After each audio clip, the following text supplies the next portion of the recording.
to be hanged, the commandant concluded. There was a burst of applause which mercilessly tormented his eardrums. Artyom raised his head with difficulty and looked from side to side. Only one of his eyes could open, the other was totally swollen. The interrogators had tortured him with all their might. He couldn't hear very well either. It was as though sounds were making their way to him through a thick layer of cotton wool. It felt like his teeth were all still in place, but what would he need his teeth for now anyway? Again the same light-colored marble, the normal stuff. And this white marble was already setting his teeth on edge. Massive iron chandeliers on the ceiling, once probably electrical fixtures. Now there were lard candles in them, and the ceiling above them was completely black. There were only 2 such chandeliers burning in the whole station, one at the very end where a wide staircase stood, and the other where Artyom was standing in the middle of the hall, on the steps of a little bridge that connected to a side passage that led to another metro line.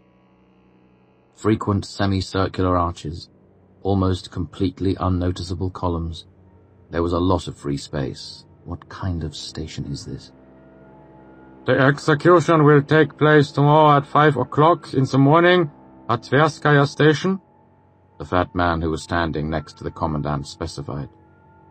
Like his superior, he was dressed not in green camouflage, but in a black uniform with brilliant yellow buttons. There were black berets on both of them, but not as big or as crudely made as those on the soldiers in the tunnel. There were lots of depictions of eagles and the 3-pronged swastika and slogans and mottos drawn with great care in Gothic letters. Diligently trying to focus on the blurred words, Artyom read, "The metro is for Russians, swarthy people to the surface, death to rat-eaters." There were others too, with more abstract contents. "March forward to the last battle for the greatness of the Russian spirit. With fire and sword we will establish true Russian order." Then there was something from Hitler. "A healthy body means a healthy spirit." There was one inscription that especially made an impression on him. It was underneath a skillfully drawn portrait of a brave soldier with a powerful jaw and a strong chin, and a rather resolute-looking woman. They were depicted in profile so that the man was shielding the woman. "Each man is a soldier and each woman is the mother of a soldier," the slogan went.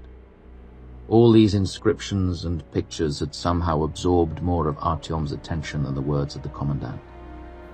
Right in front of him, behind a cordon, the crowd was restless. There weren't many people here, and they were all dressed rather blandly and basically in quilted jackets and greasy overalls. There were hardly any women to be seen, and if this reflected reality, there wouldn't be many more soldiers in the future.